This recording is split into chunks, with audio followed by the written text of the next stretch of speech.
सच के साथ। नमस्कार, सिटी वार्सी लाइव में आप सभी का स्वागत है। मैं हूं अमित मिश्रा। आइए सबसे पहले नजर डालते हैं आज के प्रमुख समाचारों पर। डाला छठ पर अस्ताचलगामी भास्कर को अर्घ देने के लिए श्रद्धालुओं का उमड़ा जनसैलाब। संवादकाचार्य पंडित बाबूराव विष्णुराव पराड़कर जी की मनाई गई जयंती, आयोजित की गई संगोष्ठी।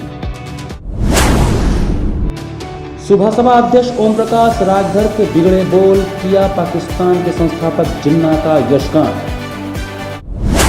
और ऑल इंडिया कौमी तंजीम ने मनाया मौलाना अबुल कलाम आजाद का जयंती सद्भावना सम्मेलन का किया आयोजन। और अब समाचार विस्तार से। कार्तिक मास के शुक्ल पक्ष के षष्ठी के दिन अस्त होते हुए सूर्य को अर्घ देने के लिए काशी के विभिन्न घाटों, कुंडों, सरोवरों, तालाबों में श्रद्धालुओं की भारी भीड़ उमड़ी। बोलिए छठी मैया की जय।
कार्तिक मास के शुक्ल पक्ष के षष्ठी के दिन अस्त होते हुए सूर्य को अर्घ देने के लिए लाखों श्रद्धालु उमड़ पड़े। महिलाओं पुरुषों ने गंगा, वरुणा, गोमती, कुंड, सरोवर, तालाब में अस्ताचलगामी सूर्य को अर्घ दिया। इस दौरान भगवान शिव की नगरी मिनी बिहार के स्वरूप में ढल गई।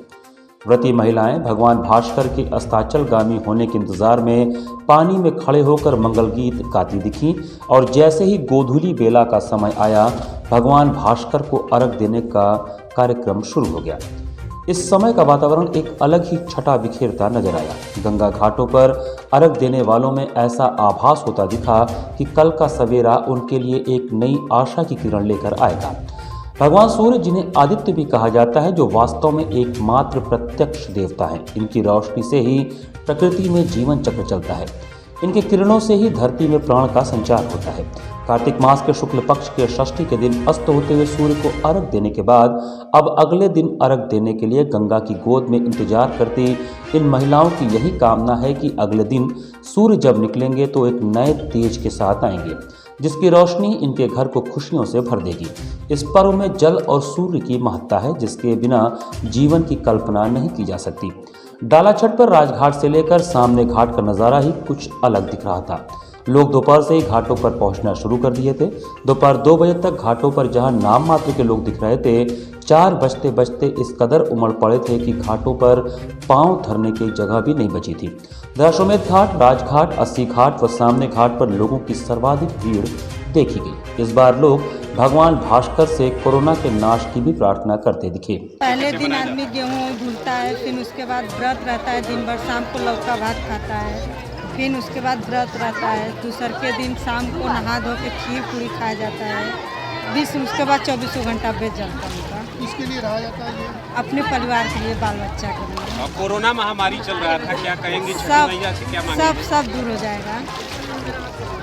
2 साल बाद मौका मिला। 2 साल बाद सच में 6 साल से कर रहे हैं। आस्था बहुत है माता के प्रति, जो भी मांगे पूरा होता है। व्रत का क्या विधान है? कैसे आप लोग छठ का व्रत करती? पहले दिन से क्या क्या प्रक्रियाएं हैं जो आज तक? पहले दिन नहाय खाया होता है, दूसरे दिन खरना होता है और तीसरे दिन काला छठ का व्रत किसके लिए रहा जाता है? पुत्र के लिए रहा जाता है, पति के लिए रहा जाता है। आज शाम में आप अर्घ दिए हैं, क्या कहेंगी मन्नत जो मांगा जाता है वो छठी मैया पूरी कर? जी हाँ, छठ मैया पूरा करती, जो भी मानियो पूरा होता है, छठ मैया पूरा करती है। कितना कठिन ये व्रत होता है? जी कितना कठिन व्रत होता है? बहुत कठिन होता है, बस उनका आशीर्वाद है कि वही उन्हीं की वजह से व्रत पूरा हो पाता है हम लोग से, ये तो हम लोग के बस में नहीं है कर पाना। माँ का आशीर्वाद है कि हम लोग करते हैं। छठ पर्व का बहुत बड़ा विधान है भैया, जो है कि इस पर्व से पुत्र पति धन अन्य सबको संपत्ति सबकी श्रद्धालु माँ छठ माता की कृपा से होती है। पहले दिन जो है सब नहा खा करके जो है लौकी चावल खाते हैं, दूसरे दिन खीर खाते हैं, तीसरे दिन भी जो है निराहार व्रत करके सुबह शाम को भी अर्घ देते हैं छठ माई का, फिर सुबह अर्घ दे करके सप्तमी में जो है अपना पूजा अर्चना करके अपने अपने घर के लौटते हैं। जिसकी जो मन्नत होती है माँ छठ माँ सबकी श्रद्धा सबका आज शाम में डूबते हुए सूर्य को अर्घ दे करके पूजा की जाती है। आप लोग पूजा कर रहे हैं, जी क्या जी कहेंगी? आज कहेंगे सूर्य देवता आदि देवता आप हमारा अर्घ स्वीकार करें और मेरे सब परिवार पुत्र पति धन दौलत को संपन्न रखे। मेरा जो कोरोना काल चल रहा था तो कोरोना काल की समाप्ति के लिए यही हम लोग 2 वर्ष से कर रहे हैं कि सबका कल्याण हो, छठ माँ सब अर्घ दे, सब पूजा करें, सबका भरा पूरा करे बाबा। 3 दिन का होता है, पहले दिन होता है लौवा भात होता है और दूसरे दिन जो होता है बेदी बनता है, तीसरे दिन ये छठ पूजा ये होता है। अब शाम के वक्त आप अर्घ दे दी तो सुबह की किस तरह से आप अर्घ देती हैं? शाम को समय अर्घ देते हैं हम लोग, गंगा जी में जाकर कर अर्घ देते हैं और सुबह भी अर्घ दिलाता है। किस तरह का ये मानता है ये छठ मैया का? छठ मैया को बहुत अच्छा मानता है, पूजा पाठ होता है, माँ मन्नत पूरा करती है छठ मैया। वैसे इसके लवा चावल से शुरुआत होती है और बखीर से शुरुआत होती है। आज पहला अर्घ है, कल सुबह की ही अर्घ है और आज शाम में आप लोग अर्घ दिए? हाँ, आज शाम में अर्घ देंगे। क्या क्या प्रसाद के रूप में चढ़ता है? ठोकवा चढ़ता है, सारा फल चढ़ता है, यही सब चढ़ता है। नहाए खाए के बाद खरना और बाकी कैसे आप लोग मनाती हैं? हम लोग नहा लेते हैं तब खरना करते हैं, शाम को ही करते हैं। आज पहला अर्घ है हम लोग का। और सुबह में दूसरा अर्घ दिए? सुबह में सूरज निकलने से पहले होता है। बरेका सूर्य सरोवर पर बुधवार की शाम व्रती महिलाओं ने डूबते हुए सूर्य को अर्घ देते हुए छठी मैया की पूजा आराधना की।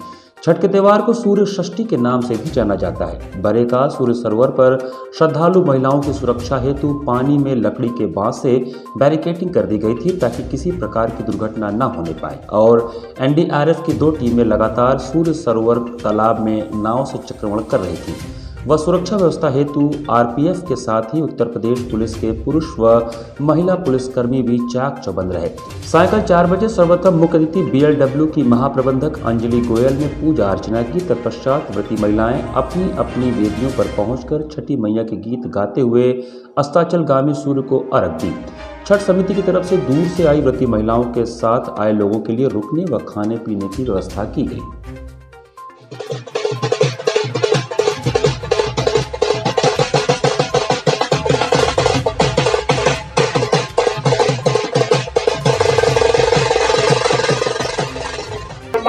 षष्ठी देवी की हम पूजा करते हैं, अर्चना करते हैं, संतान के कल्याण के लिए, दीर्घायु होने के लिए, इस भावना के साथ नमो देव्यई महादेव्यई सूर्य को अर्घ देते हैं। हम दोनों का सम्मान करते हैं। हम डूबते के भी साथी हैं, डूबते के भी साथी, सुख के भी साथी हो, दुख के भी साथी हो। कोई भी कष्ट होता है तो ये लगता है कि छठ पूजा करने से हमारा दूर हो जाता है, तो हम लोग लगातार मतलब छठ पूजा करते रहते हैं। और वास्तव में है कि जो भी हम संकट में पड़े हैं तो हमको छठ माँ बहुत अच्छा आशीर्वाद दिए, उस संकट से दूर हुए हैं। आज मांगे हैं कि मतलब मेरे सब बच्चे जो सक्सेस होने वाले हैं वो सक्सेस हो जाए, घर परिवार सुखी संपन्न रहे, कोरोना इतनी चली हुई है वो समाप्त हो जाए, सबको एक जैसे पूरे परिवार जैसे जैसे रहते थे उस तरह से रहें। 4 दिन का पर्व होता है जो कि हम अपने घर के सुख समृद्धि और शांति के लिए करते हैं। इसमें हम सूर्य भगवान की पूजा करते हैं जिससे कि हमारे बच्चे, हमारा घर परिवार सब कुशल रहे और ये 4 दिनों तक लगातार हम व्रत रहते हैं, जिसमें कि एक दिन हम कद्दू व्रत रहते हैं तो कद्दू खाते हैं, फिर एक दिन खरने का व्रत करते हैं, फिर उसके बाद एक दिन बुरा निराजल व्रत रहते हैं, शाम को अर्घ देते हैं सूर्य को, फिर सुबह में भोर में अर्घ देने के बाद फिर हम पारण करते हैं। इनके लिए व्रत रहा जाता है, क्या मानता है? ये व्रत हम अपने बच्चों के लिए करते हैं और अपने घर परिवार में जो भी हमारे बच्चे हैं, बड़े हैं, बुजुर्ग हैं, सब सकुशल रहें, सही से रहें, उन्हीं के लिए करते हैं। तो प्रेम से बोलिए छठी मैया की जय। आइए जानते हैं छठ पूजा मनाने के कारण और महत्व। छठ पूजा सूर्य, उषा, प्रकृति, जल, वायु और उनकी बहन छठी मैया को समर्पित है, ताकि उन्हें पृथ्वी पर जीवन के देवताओं को बहाल करने के लिए धन्यवाद और कुछ शुभकामनाएं देने का अनुरोध किया जाए। छठ पूजा में कोई मूर्ति पूजा शामिल नहीं है।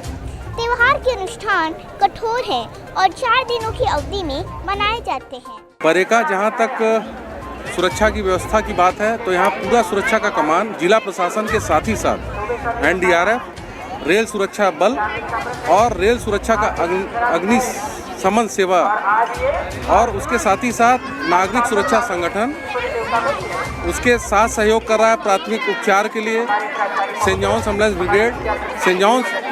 ब्रिगेड, जहाँ पर ऐसे श्रद्धालु जो इस भीड़ में चोटिल हो जा रहे हैं, आपने देखा होगा कि उनका अभी तत्काल ड्रेसअप किया गया और इनका साथ बखूबी दे रहे हैं भारत स्काउट गाइड और जिला स्काउट गाइड के सदस्य। डाला छठ के अवसर पर वरुणा किनारे शास्त्री घाट पर भी बड़ी संख्या में लोगों ने अस्ताचलगामी भगवान भास्कर को अर्घ दिया। पति और संतान समेत पूरे परिवार के कल्याण की कामना के गीत गाते हुए व्रतियों ने डूबते सूर्य को अर्घ दिया। यहाँ भी दोपहर के बाद से भीड़ आना शुरू हुआ तो अर्घ का वक्त आते आते यहाँ पर जगह कम पड़ गई। इस क्षेत्र में भीड़ को नियंत्रित करने में सुरक्षा कर्मियों को काफ़ी जूझना पड़ा। लोग गाजे बाजे के साथ घाटों पर अपने पूरे परिवार के साथ पहुंच रहे थे। घर के पुरुष सदस्य जहां डाला लेकर आगे चल रहे थे तो उनके पीछे महिलाएं छठी मैया का गीत गाते वातावरण में भक्ति का रस घोलते हुए चल रही थी।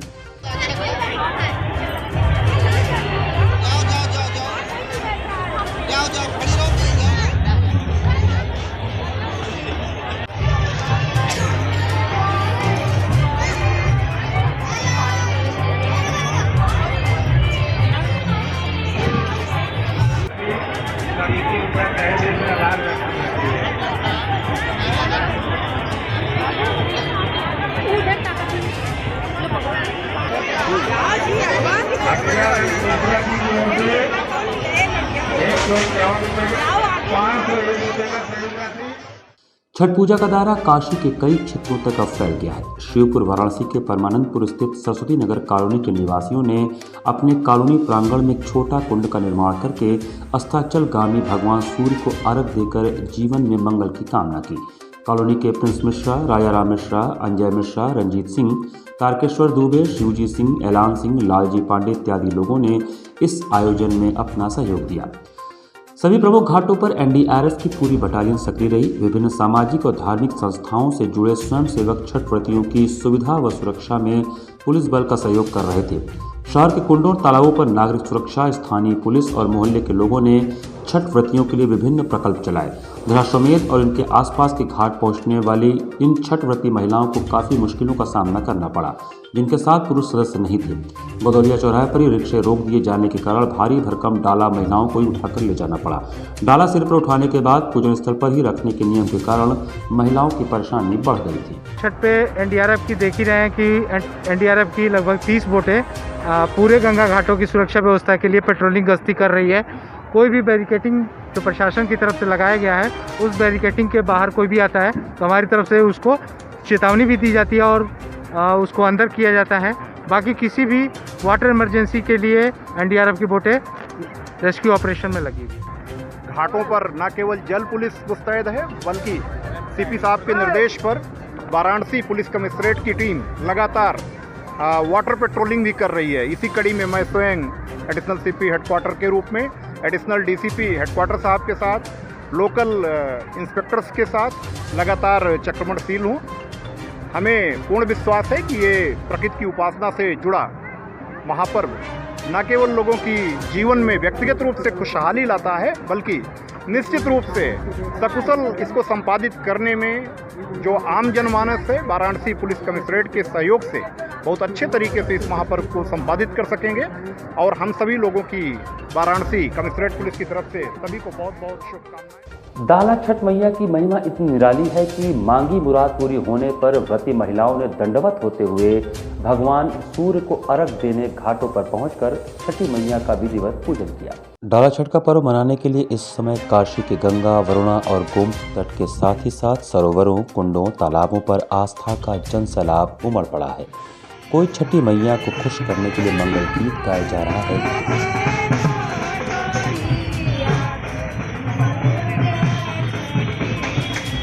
तो कोई ढोल की थाप पर नाचकर छठी मैया को खुश कर रहा है। वहीं सबसे अलग कुछ महिलाएं ऐसी भी दिखी जो छठी मैया से मांगी गई मुराद मिलने पर उनको दिया वचन निभाती मिली। शहर के वरुणा तट पर महिलाएं दंडवत पहुंची तो शहर के कई घाटों पर यह नज़ारा देखने को मिल रहा है, जब महिलाएं मन्नत पूरी होने के बाद छठी मैया से किया गया वादा निभाते हुए दंडवत पहुंच रही हैं। ऐसे ही लाखों श्रद्धालुओं की विनती छठी मैया सुनती हैं।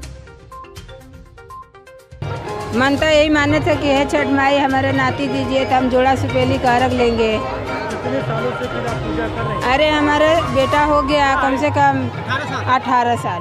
तो सूर्य को अर्घ दिया जाता है। सुबह से हम लोग पकवान बनाते हैं छठ माता के लिए और उसको शाम को हम लोग ले आके अर्घ दे रहे हैं। क्या मान्यता है इसकी? अब मान्यता तो बहुत है। अब जिसकी मन्नत, मेरी मन्नत ही पूरी हो गई तो मैं रहती हूँ उस समय से। संपादकाचार्य पंडित बाबूराव विष्णुराव पराड़कर जी की जयंती के अवसर पर काशी पत्रकार संघ द्वारा संगोष्ठी का आयोजन किया गया। संपादकाचार्य पंडित बाबूराव विष्णुराव पराड़कर ने हिंदी पत्रकारिता को जनजागरण के हथियार के तौर पर इस्तेमाल किया। छोटे छोटे वाक्यों में सहज रूप से जनता तक अपनी बात पहुंचाने में उनका कोई सानी नहीं था। उन्होंने न सिर्फ हिंदी को कई यादगार शब्दों की सौगात दी, बल्कि लेखन की नई शैली भी विकसित की। पत्रकारिता में योगदान के लिए उन्हें मरणोपरांत भारत रत्न देना चाहिए।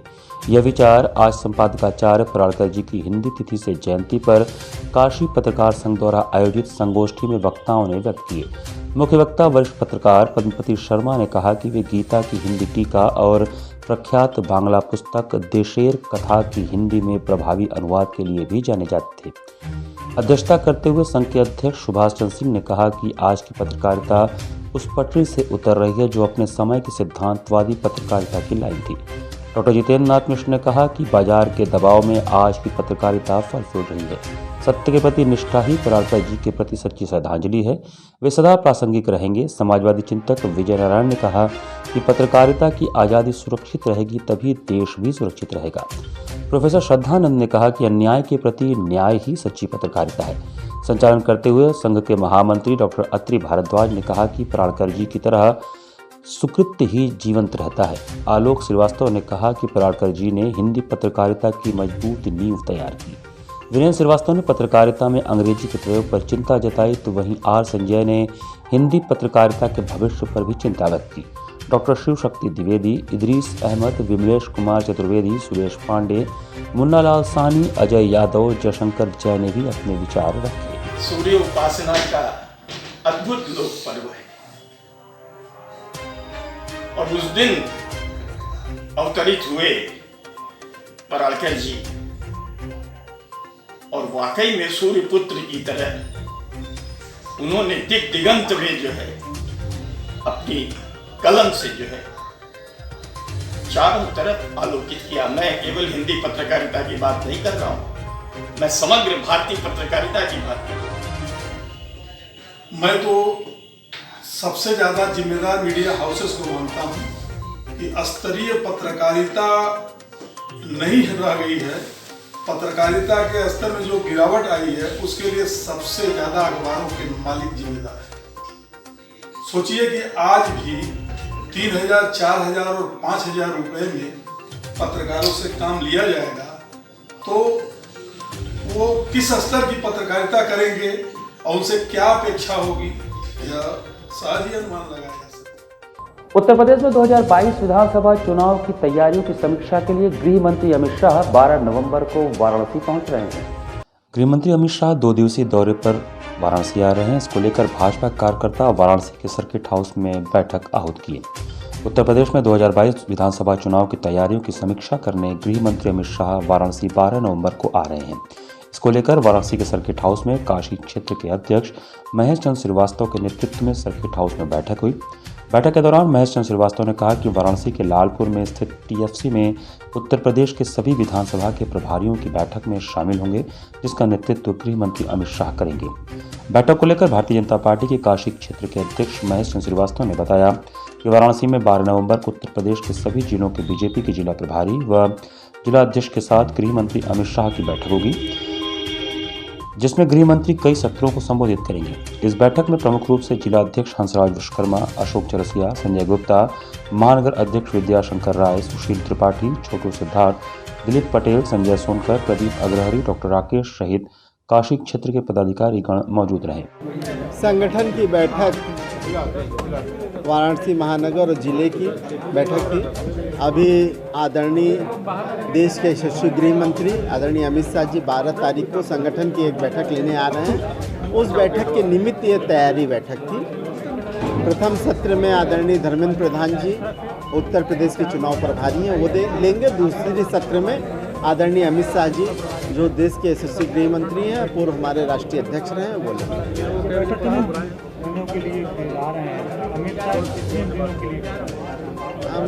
माननीय गृह मंत्री जी आएंगे 12 तारीख को और 13 को सुबह चले जाएंगे। ये बैठक कहाँ पे की जाएगी? टीएफसी में प्रस्तावित है। कहाँ लोग हिस्सा ले रहे हैं? इसमें पूरे उत्तर प्रदेश के विधानसभा के प्रभारी, उत्तर प्रदेश के सभी जिलों के अध्यक्ष और सभी जिलों के प्रभारी लोग आए। अभी 2022 भी नजदीक है, क्या तैयारी है बीजेपी की तरफ से? संगठन हमारा किसी दिन भी एक क्षण विश्राम नहीं करता है और हम सब नित्य काम में लगे रहते हैं। हम सब भारतीय जनता पार्टी के कार्यकर्ता हैं। उसी स्वरूप को प्रदान करने के लिए आज की बैठक। मौलाना अबुल कलाम आज़ाद की जयंती पर वाराणसी ऑल इंडिया कौमी तंजीब की तरफ से सद्भावना सम्मेलन का आयोजन किया गया। ऑल इंडिया कौमी तंजीब की ओर से मौलाना अबुल कलाम आज़ाद की जयंती पर वाराणसी में आयोजित सद्भावना सम्मेलन को संबोधित करते हुए संगठन के राष्ट्रीय अध्यक्ष, पूर्व केंद्रीय मंत्री और अखिल भारतीय कांग्रेस कमेटी के महासचिव तारिक अनवर ने कहा कि आज एक बार फिर जरूरी हो गया है कि सभी समुदाय के लोग एक साथ मिलकर के बैठें। जिस तरह गांधी के देश में अंग्रेजों की बांटो और राज करो की नीति का प्रचार प्रसार हो रहा है, वह अत्यंत दुखद और शर्मनाक है। उन्होंने कहा कि हमें सब लोगों को मिलकर के इसका मुकाबला करना होगा। उन्होंने कहा कि मौलाना अबुल कलाम आज़ाद ने जिस तरह से हिंदू मुस्लिम एकता का संदेश दिया था, हमारे लिए जरूरी है कि हम उस संदेश को सभी समुदायों के बीच में लेकर के जाएं।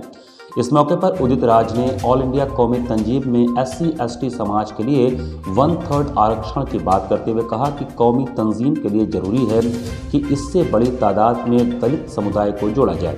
उन्होंने कहा कि सद्भावना के लिए जरूरी है कि हम सब लोग मिलजुल करके बैठें और तारिक अनवर साहब के नेतृत्व में जिस तरह से तंजीम काम कर रही है, वह अत्यंत प्रशंसनीय है।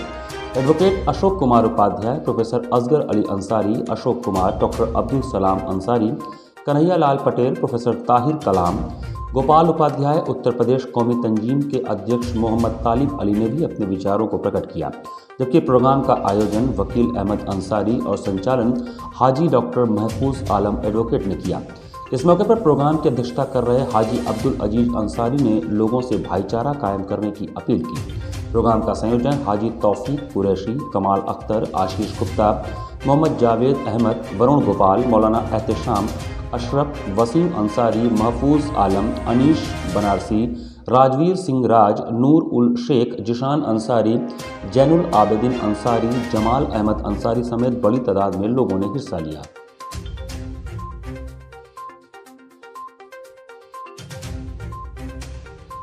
यहाँ पर वक्त चला छोटे से ब्रेक का, बने रहिए सिटी वाराणसी लाइव के साथ। वाराणसी लाइव, सच के साथ।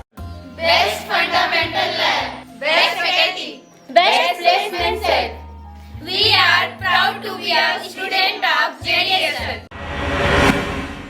I am a student of Jeevandeep Mahavidyalaya. I am proud of Mahavidyalaya for excellent faculty, best support and best infrastructure and best placement. Best fundamental lab, best faculty, best placement set.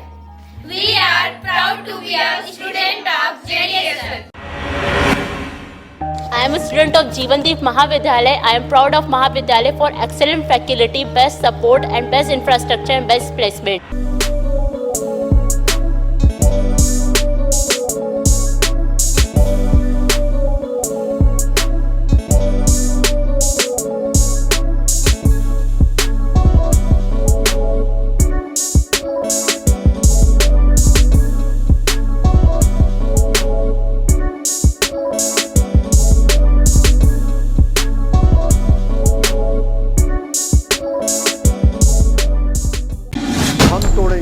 ये सन्नाटा, करेंगे बात आपकी, बात बना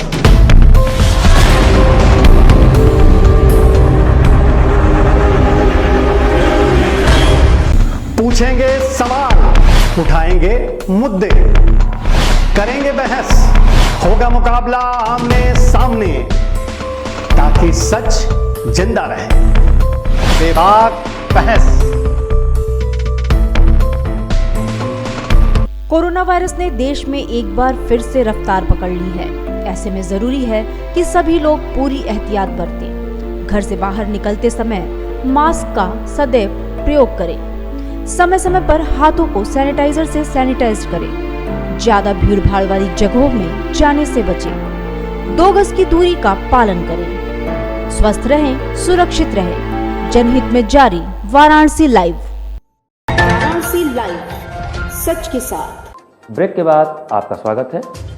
कांग्रेस के राष्ट्रीय प्रवक्ता और पूर्व सांसद उदित राज ने भाजपा को आड़े हाथों लेते हुए कहा कि इनकी सहयोगी पार्टी के नेता ने तो भगवान राम की जाति और पिता को ही बदल दिया है। कांग्रेस के राष्ट्रीय प्रवक्ता और पूर्व सांसद डॉक्टर उदित राज ने वाराणसी में बुधवार को कहा कि भगवान राम की जाति बदल दी गई है और उनके पिता भी बदल दिए गए हैं, लेकिन हिंदू धर्म के ठेकेदार आरएसएस और बीजेपी के लोग मौन हैं। इससे निष्कर्ष ये निकलता है कि बीजेपी और आरएसएस की हिंदू धर्म में आस्था ही नहीं है। ये लोग सिर्फ हिंदू धर्म का इस्तेमाल करते हैं। भाजपा के सहयोगी निषाद दल के डॉक्टर संजय निषाद की जगह भगवान राम की जाति और पिता को लेकर अगर यह बात कांग्रेस के किसी नेता या किसी इतिहासकार के मुंह से निकली होती तो अब तक इसके घर ठेकेदार लाठी लेकर पहुंच गए होते या फिर मुख्यमंत्री योगी आदित्यनाथ उसे गिरफ्तार करा लिए होते। इससे सभी लोग साफ समझ लें कि योगी और मोदी की आस्था हिंदू धर्म में कतई नहीं है। डॉक्टर उदित राज ने कहा कि भाजपा 3 काले कृषि कानून लाकर अडानी और अंबानी से देश को लुटवा रही है। हमें यह नहीं भूलना चाहिए कि इस देश की अर्थव्यवस्था का सबसे बड़ा आधार खेती है। हम सभी को किसानों के हित में उनके साथ खड़ा रहना चाहिए। आज हमारी प्रति व्यक्ति आय बांग्लादेश से भी कम है। भुखमरी के मामले में भी हमारी स्थिति बांग्लादेश जैसे देशों से भी खराब है। प्रेस की स्वतंत्रता के मामले में हम पाकिस्तान की बराबरी पर हैं। यह सब कुछ मोदी राज में हुआ है। इससे समझा जा सकता है कि देश को कांग्रेस कहां पहुंचाई थी और भाजपा किस ओर ले जा रही है। राफेल डील में हुआ घोटाला किसी से छुपा नहीं है। 500 का राफेल, 1600 करोड़ में 500 का 16, इनसे जैसा बेशरम कोई हो सकता है? अरे जो ये कहा 15 लाख रुपया खाते में आएगा, इतना बड़ा कोई झूठा और भ्रष्ट हो सकता है? भगवान राम की जाति भी बदल दी गई है, बाप भी बदल दिए गए हैं, और जो हिंदू धर्म के ठेकेदार अपने आप को कहते हैं वो मौन क्यों है? इससे निष्कर्ष निकलता कि हिंदू धर्म में आस्था नहीं है, हिंदू धर्म का इस्तेमाल है। आस्था नहीं है भारतीय जनता पार्टी आरएसएस का। इनके सहयोगी दल निषाद पार्टी कि डॉक्टर संजय निषाद ने कहा कि राजा दशरथ के औलाद भगवान राम नहीं थे, श्रृंगी ऋषि के थे। अगर कांग्रेस कहती और कोई इतिहासकार कहता, अब तक उसके घर पर लाठी लेके पहुंच गए होते। तो वोट के लिए हिंदू धर्म के बारे में ऐसा बोला और भारतीय जनता पार्टी चुप है। दूसरा बोला होता तो अब तक गिरफ्तार करा लेते योगी। भारतीय जनता पार्टी मत्स्य प्रकोष्ठ द्वारा 13 नवंबर को वाराणसी में 80 घाट से राजघाट तक बीच गंगा में कमल नौका यात्रा निकाली जाएगी। भारतीय जनता पार्टी मत्स्य प्रकोष्ठ वाराणसी में 13 नवंबर को 80 से राजघाट के बीच गंगा में कमल नौका यात्रा निकालेगी। इस संदर्भ में गुलाब बाग में पार्टी कार्यालय में आयोजित यात्रा में मत्स्य प्रकोष्ठ के प्रदेश सह संयोजक राकेश बिंद व काशी क्षेत्र के अध्यक्ष शंकर सानी ने संयुक्त रूप से जानकारी दी। उन्होंने बताया कि 101 नावों पर मांझी केवट समाज के लोग भगवान राम, निषाद राज, भगवान शिव से संबंधित झांकियां भी सजाएंगे। यात्रा में भदैनी निषाद घाट और दशाश्वमेध घाट पर भी कुछ देर के लिए ठहराव होगा। यहाँ गंगा आरती भी होगी। राकेश बिंद ने बताया कि यात्रा के समापन पर राजघाट में सभा भी होगा। इसमें समाज के लोग सरकार के प्रति कृतज्ञता ज्ञापित करेंगे। एक तरीके का जन संदेश देने का कार्य है कि आज आप देख रहे होंगे कि हर कोई छोटा बड़ा दल सिर्फ निषाद समाज की राजनीति करने आया हुआ है। तो हम ये बताना चाहते हैं, काशी के हमारे निषाद भाइयों के माध्यम से पूरे प्रदेश के निषाद भाइयों को एक संदेश देना चाहते हैं कि भारतीय जनता पार्टी एकमात्र ऐसी पार्टी है जो आपको हर वो संभव जो योजनाएं हैं वो आपको दिला करके आपके कल्याण का काम कर सकती हैं। बाकी सारे दल आपको छलने के लिए, आपको बरगलाने के लिए ज़रूर आते हैं आपके बीच में, लेकिन वो आपके लिए कभी कोई कार्य नहीं करते हैं। ये संदेश हम देते हुए 2017 से बड़ा जनादेश 2022 में उत्तर प्रदेश में भारतीय जनता पार्टी को और माननीय मुख्यमंत्री योगी आदित्यनाथ को देने का कार्य। सुहेलदेव भारतीय समाज पार्टी के अध्यक्ष ओम प्रकाश राजभर ने भारत विभाजन के जिम्मेदार मोहम्मद अली जिन्ना का यशगान किया। सुहेलदेव भारतीय समाज पार्टी सुबह सपा के अध्यक्ष ओम प्रकाश राजभर ने भारत विभाजन के लिए जिम्मेदार माने गए पाकिस्तान के संस्थापक मोहम्मद अली जिन्ना का यशगान किया है। राजभर ने बुधवार को यहां कहा कि जिन्ना को अगर देश का पहला प्रधानमंत्री बना दिया गया होता तो देश का बंटवारा ही नहीं होता।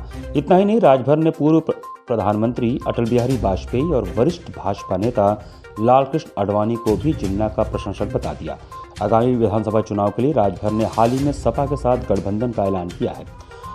संवाददाताओं से बातचीत में उन्होंने कहा कि जरा सोचिए, अटल जी और आडवाणी जी भी जिन्ना के विचारों की प्रशंसा क्यों करते थे। इसलिए मेरा मानना है कि जिन्ना को अगर देश का पहला प्रधानमंत्री बनाया गया होता तो देश का बंटवारा ही नहीं होता।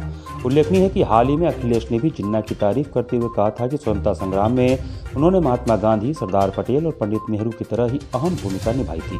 विरोधी दलों ने इस पर कड़ी प्रतिक्रिया व्यक्त करते हुए नेताओं के जिन्ना प्रेम को चुनावी लाभ के लिए धार्मिक तुष्टीकरण की राजनीति का परिणाम बताया था। प्रदेश में बढ़ती हुई महंगाई है, घरेलू बिजली का बिल माफ़ कराने के सवाल पे, महंगाई को कम करने के सवाल पे, एक समान शिक्षा, अनिवार्य शिक्षा और फ्री शिक्षा के सवाल पे, सामाजिक न्याय समिति की रिपोर्ट लागू करने के सवाल पे, गरीबों का इलाज फ्री करने के सवाल पे, प्रदेश में अमन चैन भाईचारा कायम करने के लिए, लॉ एंड ऑर्डर ठीक करने के लिए, इन्हीं सब बिंदुओं पर चर्चा हुई है।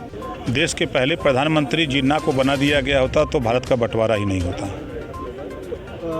मतलब आप इस बात से सहमत हैं उनकी बातों से? जिन्ना को देश का प्रधानमंत्री ही लोग बना दिए होते। इस बात को आडवाणी जी के विचार को पढ़िए, अटल जी के विचार को पढ़िए, जो देश के शुभचिंतक हैं उनके विचार को पढ़िए। वो क्यों उनकी तारीफ करते थे, वो लोग उनकी तारीफ क्यों करते थे। डोमरी पड़ाव स्थित कालीचरण क्रिकेट अकादमी में 15 दिवसीय क्रिकेट प्रशिक्षण शिविर का समापन हुआ। प्रधानमंत्री की गोद लिए हुए गांव डोमरी में कालीचरण क्रिकेट अकादमी में चल रहे निःशुल्क पूर्वांचल प्रशिक्षण शिविर का समापन मुख्य अतिथि नागेंद्र सिंह, अंतर्राष्ट्रीय हॉकी खिलाड़ी के करकमलों द्वारा किया गया।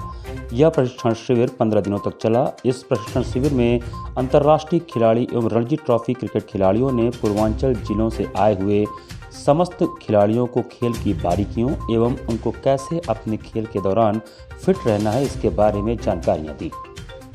नागेंद्र सिंह जी ने वक्तव्य में कहा कि इस गांव में मैं निःशुल्क हॉकी का भी कैंप लगाऊंगा तथा गांव में गरीब एवं प्रतिभावान खिलाड़ियों को आगे बढ़ाने का प्रयास करूंगा। समापन के दौरान विशिष्ट अतिथि के रूप में पीएन सिंह राणा, पूर्व रणजी ट्रॉफी खिलाड़ी, अजीत सिंह ईओ डोमरी, छोटेलाल प्रधान डोमरी, रोमी जी, नथु पटेल प्रधान, वीरेंद्र सिन्हा जी प्रधान, सराय मोहना आदि गणमान्य व्यक्तियों ने अपना बहुमूल्य समय निकालकर पूर्वांचल के समस्त खिलाड़ियों को प्रोत्साहित किया। धन्यवाद अरविंद श्रीवास्तव उर्फ कालीचरण ने दिया। सबसे बड़ी बात है ये कि आप मेहनत करेंगे तभी आप आगे बढ़ेंगे, और मेहनत और ईमानदारी खेल के प्रति अगर आप इसको सही तरीके से करेंगे तो बहुत आगे जाएंगे। अगर आप में फिटनेस नहीं है और तो फिर आगे बढ़ने की संभावना कम हो जाती है। इसी के साथ सिटी वाराणसी लाइव का यह संस्करण नहीं समाप्त करते हैं। मुझे दीजिए आज्ञा, नमस्कार।